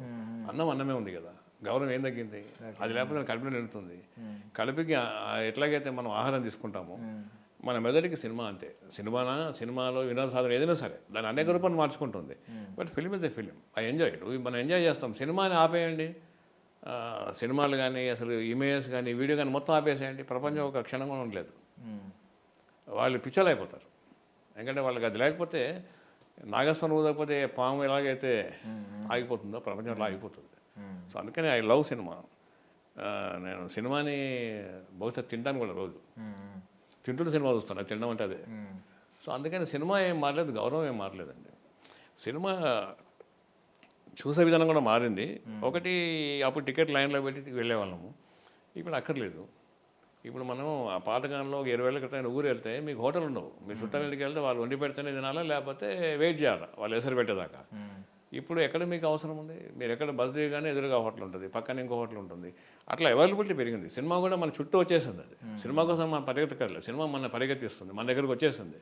సో అందుకని సినిమా ఏం మారలేదు, సినిమా మీద ప్రేమ మారలేదు, విధానం మారింది. అది మారుతూనే ఉంటుంది. రేపొద్దున ఇంకా ఏఏలో కొన్ని సినిమాలు వస్తాయి, కొన్ని విడిగా వస్తాయి, ఇంకా అద్భుతమైన సినిమాలు వస్తాయి. అది నాలుగుగా మనం ఏం చేస్తాము, ఏమీ గోడ లేకుండానే సినిమా చూసే అవకాశం వస్తుందో తెలియదు మనకి. డిజిటల్లో అంటే ఇప్పుడు మనం రోబో సినిమాలు చూపిస్తుంటారు కదా, ఒక బ్లూ స్క్రీన్ వచ్చేది ఒక సినిమా, మీకు థియేటర్ ఉండేది ఏముండదు. మీరు బయట వరండాలో కూర్చుంటారు, దాన్ని మన సినిమా ప్రొజెక్ట్ చేస్తే సినిమా అదే గోడ తీసుకుంటుంది, అదే వచ్చేస్తుంది. చెప్పలేము, అప్పటికే సినిమానే అది. అంతే. అది సినిమా కనిపెట్టిన పని ఇప్పటిదాకా ఇంకెన్ని కనిపెడతారో తెలియదు. బట్ అది మన ప్రాణం, అది నా ప్రాణం అయితే సినిమానే. ఇప్పుడు ఏ బాగా అప్గ్రేడ్ అయింది, మీ దగ్గర టూల్స్ ఉన్నాయి, మీ దగ్గర మనమే చేస్తున్నారు. ఎవరు ఏ మేకర్ ఏఐని కరెక్ట్గా వాడుకుంటున్నారు ఇప్పటిదాకా? అంటే రీసెంట్గా వచ్చిన సినిమాలు చూసుకుంటే ఇప్పుడు ఏమైందంటే కొత్తగా వచ్చిన విద్య అది. ఇప్పుడు క్లింగ్ ఏ అని ఒకటి ఉంది, టూల్స్ చాలా ఉన్నాయి అందులో. సీడాన్ 2.0 ఉంది, హిగిన్స్ అని ఉంది, ఇవన్నీ ఉన్నాయి, హిగ్స్ఫీల్డ్ అని ఉంది. సో ఇవన్నీ కూడా ఏంటంటే ఇవి ఇప్పుడిప్పుడే వస్తున్నాయి, ప్రచారంలోకి వస్తున్నాయి, అది వాడుకుంటున్నారు. కాకపోతే అది మనం ఎన్ని కళ్ళకు అంటామో అన్ని కళ్ళు నిజం చేస్తుంది ఏఐ. ఏఐ అనేది అది ఒక భూతమా లేక అద్భుతమా అనేది కాలం చెప్పాలి. నేను దాన్ని అద్భుతంగా చూస్తున్నాను, కానీ కొంతమంది భూతంగా చూసే అవకాశం ఉంది. చాలామంది భయపడుతున్నారు ఉద్యోగాలు పోతాయని, అంటే క్రాఫ్ట్స్ దెబ్బతింటుంది అని అనిపిస్తుంది అని అంటున్నారు. కానీ అది ఏమవుతుందంటే క్రాఫ్ట్మెన్షిప్ పెంచుకుంటే అది ఇంకా బాగా పెరుగుతుంది. ఇప్పుడు ఏఆర్ రెహమాన్ వచ్చిన రాకముందు మొత్తం మాన్యువల్ కొట్టి వాయించేవాళ్ళు, 100 వైలెన్స్ ఉండేది. ఆయన వచ్చాక దాన్ని చేశారు, మిక్స్ చేస్తూ సింగిల్గా చేసుకుంటూ రిపీట్ చేసుకుంటూ చేయగలరు. కానీ ఎవరి ఉపాధి దెబ్బతినలేదు, చాలామంది అడాప్ట్ చేసుకున్నారు. ఇప్పుడు కంప్యూటర్ వచ్చినప్పుడు అంతే. ఇప్పుడంటే ఏఐ అనేది అది భూతంగా చూడాల్సిన అవసరం లేదు, అద్భుతం అనుకోవాలి దాన్ని. దాని మీద చాలా అద్భుతాలు చేయొచ్చు కూడా, నా ఉద్దేశం అది. చాలా చాలామంది చెప్తున్నారు ఏఐ గురించి, బట్ నాకు ఏఐ మీద చాలా నమ్మకం ఉంది. చాలా సంతోషంగా ఉంది ఏఐతో పనిచేయడం అనేది నాకు, నా వరకు నాకు. మా టీం మంచి టీం ఉంది, వాళ్ళంతా కూడా బాగానే చేస్తారు. We are enjoying. అది ఒక క్రియేషన్ అండి. మనము అది అలౌది అద్భుత దీపం అది. మీరు ఆహారం కావాలి, ఫుడ్ కావాలని ఇట్లా రుస్తారు కదా, జిని వచ్చేస్తుంది. ఇట్లా జిని కూడా రాదు, మీ ఫుడ్ డైరెక్ట్ ఫుడ్డే వస్తుంది. మీరు ఏది ప్రాంప్ట్ ఇస్తారో అది చాలా ప్రాంప్ట్గా మనకు అందిస్తుంది. అది అంతకుమించి ఇంకా ఏముంది గొప్పతనం. అది మనం అడాప్ట్ చేసుకోవాల్సిందే. యా. నెపోటిజం మీద మీ అభిప్రాయం ఏంటి సార్? లైక్ ఏంటి సార్ అంటే ఏంటి? నెపోటిజం అంటే ఇప్పుడు ఎలాగో వారసులు వచ్చేస్తున్నారు అనేది, వారసులే సక్సెస్ అవుతారు, వారసులకే ఈజీగా అవకాశాలు వస్తాయని చెప్పి అనుకుంటారు కదా, దాని మీద మీ అభిప్రాయం ఏంటి సార్? ఈ ప్రశ్న వయసు 25 ఏళ్ళండి. ఆ. 25 ఏళ్ళ క్రితం ప్రశ్న ఇప్పుడు అడిగారు విన్నారు. అంటే బేసికల్ ఇప్పుడు మీ నెక్స్ట్ సినిమా కూడా వాళ్ళ అబ్బాయిని తీసుకొస్తున్నారు, కేఎస్ నాగేశ్వరరావు గారి అబ్బాయిని మీరు. సో ఇప్పుడు చాలా మంది ఇంకా స్టిల్ ఉంటదేమో మైండ్ లో. రెండు ఉంటాయండి. ఇప్పుడు తండ్రి హీరో అయితే కొడుకు హీరో కాకూడదు అనేది ఏం లేదు. అది వాళ్ళకి ఇప్పుడు వివక్ష ఉండకూడదు కదా. వాళ్ళ నాన్న హీరో కాబట్టి హీరో అవ్వడం లేదు అని అనలేదు. హీరో వద్దని కాదు, కాదని కాదు, ఎవరి ప్రతి వాళ్ళదే. కొన్ని అవకాశాలు అంటారు, అవకాశాలు ఎట్లాగో ఉంటాయి, ఇవాళ కొత్తగా అవకాశాలు ఇచ్చేది ఏముంది, ఎవరన్నా ఇస్తుంటారు. రేపు మా అబ్బాయి ఉన్నాడు అని వాడు ఇంజనీరింగ్ చదివాడు, వాడు ఉద్యోగం చేస్తాడేమో అనుకున్నాం నేను మా భార్య. వాడు సినిమాలోకి వచ్చాడు, కథ రాస్తున్నాడు, స్క్రీన్ ప్లే రాసుకుంటాడు. ఓకే, దాన్ని మనం ఏం చేస్తాము, నేను వద్దని అనలేను, ముందుకు వెళ్ళమని చెప్పలేను. అందుకని ఇండివిజువల్ ఇప్పుడు అమెరికన్ స్టైల్ ఆఫ్ సిస్టమ్ వచ్చిందండి. 18 ఏళ్ళు 20 ఏళ్ళు దాటిన తర్వాత ఎవరు ఇండివిజువలే.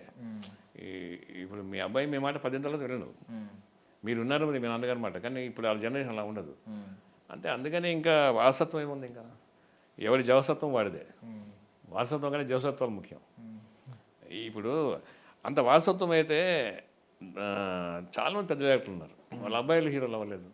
పెద్ద హీరోలు ఉన్నారు, వాళ్ళ అబ్బాయిలు హీరో అవ్వలేదు. పేర్లు చెప్పండి నేను. అట్లా అని చెప్పి ఈవెన్ రామచంద్రన్ కూడా ఎన్ని బిగినింగ్ ఎంత ఇబ్బంది పడ్డాడు.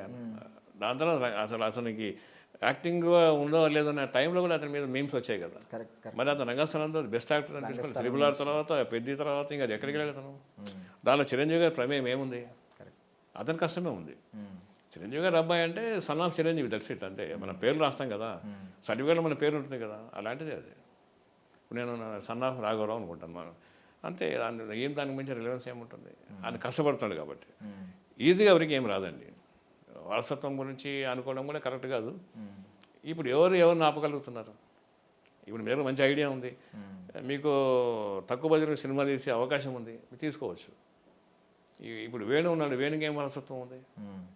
తర్వాత ఎంతమంది ఉన్నారు మన దగ్గర చూస్తుంటే, చాలామంది ఉన్నారు కదా హీరోలు. కానీ విజయ్ దేవరకొండ ఏం వారసత్వం ఉంది? ఆయనకేం లేదు కదా. అందుకని అది అందని ద్రాక్ష పళ్ళు పుల్లన అంటారు కదా, అవని వల్ల అనే మాట ఏమో అనుకుంటాను, అది లేదు. నో వారసత్వం, ఓన్లీ జవసత్వం. అంటే మీరు లాస్ట్ టైం క్లారిటీ ఒకటి ఇచ్చారు సార్, ఏంటంటే అదర్ అవార్డ్స్ అనేది మీరు ఇప్పుడు కూడా అన్నారు, అది జస్ట్ మనం ఒక మనల్ని రిప్రజెంట్ చేయడానికి గద్దర్ అని పేరు పెట్టుకున్నాం తప్ప ఆయన ఆత్మ దానిలో దాని మూలాలు ఏం కాదు అని చెప్పారు. రేపు పొద్దున్న చాలా మంది మేకర్స్ ఏమైనా భయపడుతూ ఉంటారు, లైక్ సందీప్ రెడ్డి వంగ గారు లాంటి సినిమా, ఒక బోల్డ్ కంటెంట్ సినిమా వస్తే దానికి గద్దర్ అవార్డు వస్తుంది అంట, అసలు మనం అప్లై చేయొచ్చు అనే ఫీలింగ్లో చాలా. కాదండి, గద్దర్ అవార్డు నైపుణ్యానికి వస్తుంది తప్పితే భావజాలానికి ఎందుకు ఇస్తారు? భావజాలానికి కదా. గద్దర్ ఇప్పుడు మీరు అద్భుతంగా సినిమా తీశారు, మీరు క్రైమ్ తీసారా, హారర్ తీసారా, సెంటిమెంటా, దట్ ఈజ్ ఓకే. కానీ అద్భుతమైన దర్శకత్వం ఉంది అంటే మీరు ఇచికా కావచ్చు, లేకపోతే స్పీల్బర్గ్ కావచ్చు, ఎవడన్నా కావచ్చు కదా, ఆ ముగ్గురు ఒకటే కదా. సో అందుకని అది నైపుణ్యానికి ఇస్తారు, సామర్థ్యానికి ఇస్తారు, క్రియేటివిటీకి ఇస్తారు, అంతేగాని భావజాలానికి ఇవ్వరు. అంటే మొన్న విమర్శలు వచ్చినాయి, మీ దాకా వచ్చినాయి లేదు తెలియదు, మేమర్స్ దగ్గర కానీ వీళ్ళ దగ్గర కానీ, అల్లు అర్జున్ గారికి అవార్డు ఇచ్చినప్పుడు అది ఆయనకి నేషనల్ అవార్డే వచ్చింది. ఆయన చేసిన ఎంత కష్టపడ్డారో నటనలో అంతా తెలుసు. బట్ ఇదేంటి ఆయన కొంచెం ఎర్రచందనం దొంగ కదా, అలాంటి వ్యక్తికి గద్దర్ అవార్డు ఇవ్వడం ఏంటని కొంతమంది కమెంట్లు చేశారు, మీకు నెగిటివ్ కమెంట్లు. సో వాళ్ళకి ఏం సమాధానం చెప్పాలి? కాదండి, ఎర్రచందనం అతను అనేది ఆయన నటుడిగానే చేశాడు కదా. ఎర్రచందనం స్మగ్లర్ కూడా అంత సరిగ్గా చేయలేకపోతే, స్మగ్లర్ కాకుండా ఆయన ఒక హీరోలాగా బిహేవ్ చేసి ఎర్రచందనాన్ని ఆ ఎక్స్ప్రెషన్ ఇవ్వకపోతే అవార్డు ఇవ్వరు ఆయనకి. అతను ఎర్రచందనం దొంగ అంటే ఇంకా ఎక్కువ కష్టపడాలి, ఎందుకంటే జీవితంలో దొంగతనం చేయలేదు కాబట్టి. నిజంగా స్మగ్లర్ తీసుకొచ్చి యాక్టింగ్ చేస్తే కొంతనే చేస్తాడేమో, అసలు ఈయన జీవితం వేరు, ఆ జీవితం వేరు కదా. నటన అంటే అదే కదా, అడాప్ట్ చేసుకోవటమే కదా. విభిన్నమైన జీవితాన్ని విభిన్నమైన అభినయంతో మెప్పించడమే దాని ఉత్తమ నటన. దానికి నాకు కూడా అర్థం కాలేదు. ఎందుకంటే స్మగ్లర్కి అవార్డు ఎందుకు ఇవ్వాలి, దీనికి ఎందుకు ఇవ్వాలి అంటే ఎట్లా ఉంటుంది. అప్పుడు ఉత్తమ పాత్రలు మాత్రమే ఇవ్వాలి, రచనకి ఇవ్వాలి. ఉత్తమ పాత్ర రచించాడు, ఆ పాత్రకి ఇవ్వాలి, రైటర్కి ఇవ్వాలి. ఈయనకేం సంబంధం? ఈయన అభినయానికి ఇస్తారు కదా. అదే సరే ఇన్ని ఇప్పుడు 40 ఏళ్ళు చూశారు ఆల్మోస్ట్, పోనీ 30 ఏళ్ళన్నా లోపల ఉండి చూశారు బాగా. ఈ అవార్డ్స్ పంపిణీలో, ఈ అవార్డ్స్ ఎంచుకోవడంలో ఎక్కడైనా లాబియింగ్ కానీ, పొలిటికల్ ఇన్ఫ్లుయెన్స్ కానీ, ఈ నెపోటిజం కానీ ఇవన్నీ ఏమన్నా ఉంటాయా సార్? చాలా మందికి ఇంకా డౌట్. అంటే ఈజీగా మీరు అన్నట్టు ఇందాక అందని ద్రాక్ష పొలన అని చెప్పి మీరు ఒరిజినల్ నేను చెప్పను, అబద్ధం చెప్పను. నిజమే చెప్పండి. నేను చెప్పాలని నాకు దాని గురించి తెలియదు. ఓకే ఓకే అబద్ధం చెప్పలేను. Okay simple. ఓకే, అంటే మీకు అవగాహన ఉన్న దాన్ని బట్టి ఏమన్నా అలాంటివి ఏమన్నా ఉంటాయా? లాబింగ్ ఉన్నా కూడా లాబింగ్ ఉంటుందండి. లాబింగ్ లేకుండా అలా ఉంటుంది. ఇప్పుడు మీరు అవార్డు కమిటీలో ఉన్నారు, మీ ఫ్రెండ్స్ నేను మీకు ఫోన్ చేస్తాను, దాన్ని మీరు పాటిస్తే లాబింగ్ అవుతుంది. మీరు ఎలా పాటించగలరు? మీతో పాటు మిగతా మెంబర్స్ ఉంటారు కదా, అది ఎలాగ లాబింగ్ వీలు అవుతుంది? తర్వాత కమిటీ అయిన వాళ్ళు అందరూ కలిసి వాళ్ళు వినమైన కూర్చొని సెలెక్ట్ చేస్తారు కదా. ఒక సెలెక్ట్ చేస్తే అనుకోవచ్చు, ఇంతమంది ఎట్లా మనం ఇన్ఫ్లుయెన్స్ చేయగలం? అన్లెస్ ఇన్ఫ్లుయెన్స్ చేసి బయట తీసుకొస్తాము. ఒక అద్భుతమైన యాక్టింగ్ చేసిన సినిమాని పక్కన పెట్టేసి ఏమి చేయని వాడికి అవార్డు ఇస్తే ఊరుకుంటారా? అది ఒక రెస్పాన్సిబిలిటీ ఉంటుంది కదా. అందుకని ఇది జరిగే పని కాదు. డిస్కషన్స్లో జరుగుతుంటాయి. 3 పేర్లు వస్తే 3 పేర్లు ఏదనేది ఉంటుంది. వచ్చిన వాళ్ళేమో ప్రతిభ అనుకుంటారు, రాని వాడేమో లాబింగ్ అనుకుంటారు, వాడికి లాబింగ్ వల్ల వచ్చింది అనుకుంటారు. అది నడుస్తూనే ఉంటుంది. ఆస్కార్కైనా అదే, దీనికైనా అదే ఆస్కారం ఉంటుంది అనుకోవడానికి. నాకే తెలియదు. నేను 4 సార్లు పనిచేశాను కమిటీలో. నాకైతే నేను ఎప్పుడు ఫేస్ చేయాలి. చేస్తారు సార్ మీరు సెన్సార్ బోర్డులో కూడా పనిచేశారు. అవునండి. సెన్సార్ బోర్డు మీద కూడా ఇలాంటి కమెంట్స్ ఉన్నాయి. అంటే చాలామంది ఏంటంటే పెద్దవాళ్ళ సినిమా అయితే ఈజీగా వచ్చేస్తుంది సెన్సార్ సర్టిఫికేట్, మిగిలిన వాళ్ళకైతే కొంచెం లేట్ అవుతుంది, కొంతమంది ఇబ్బంది పడ్డారని చెప్తారు.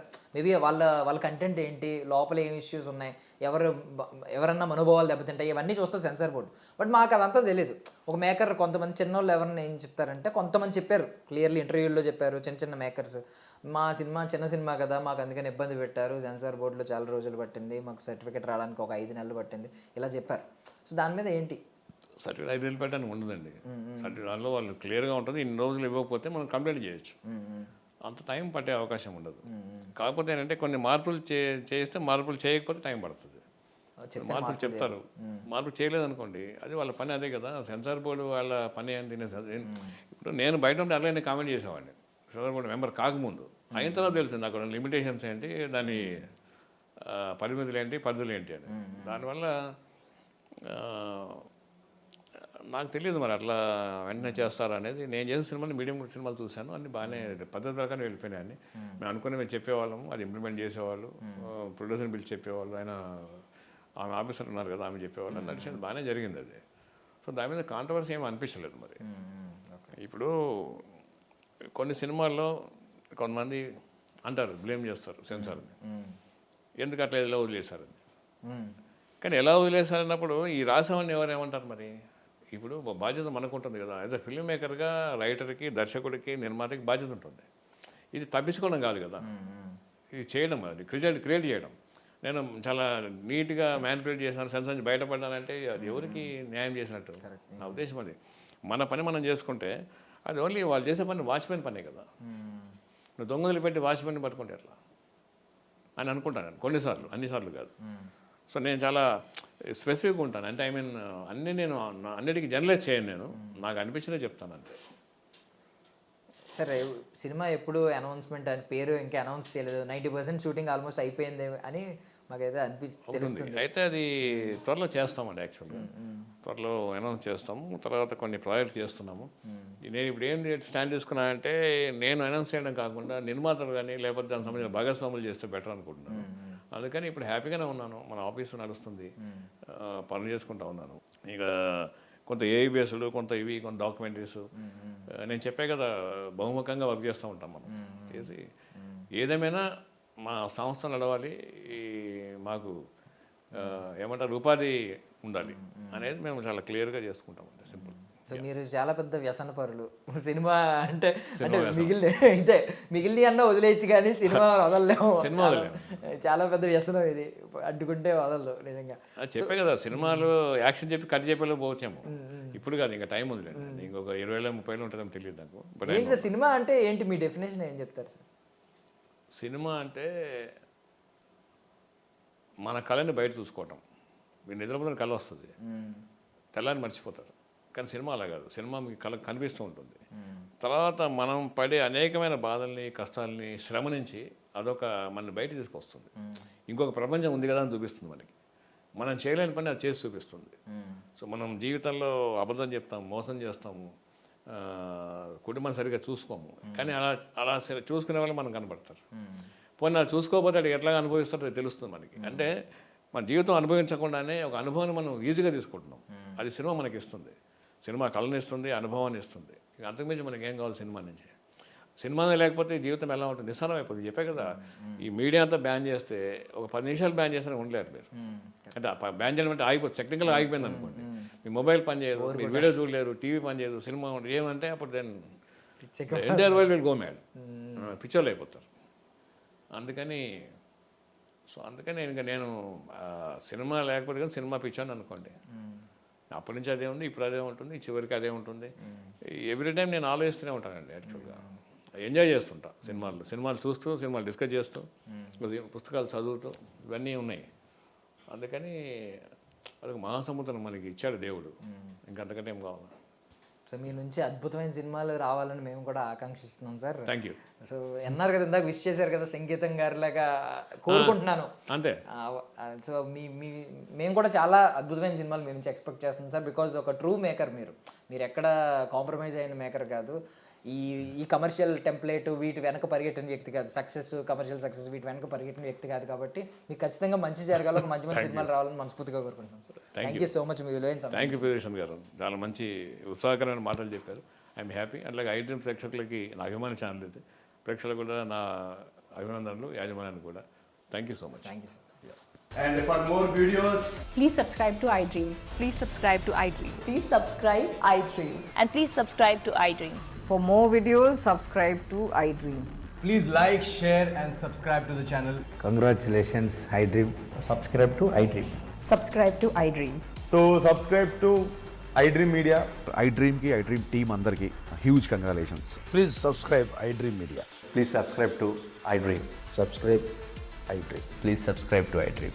iDream అంటే నా కళల ఛానల్ను సబ్స్క్రైబ్ చేసుకున్న నోరు తిరుగుతలేదు, మీరైతే గంట గుర్తు కొట్టండి. For more such videos, please subscribe to iDream. Subscribe to iDream. Please subscribe to iDream. Please subscribe iDream Media. Please do subscribe to iDream. Please subscribe to iDream Media. For best entertainment and information, please subscribe iDream. And don't forget to subscribe to iDream.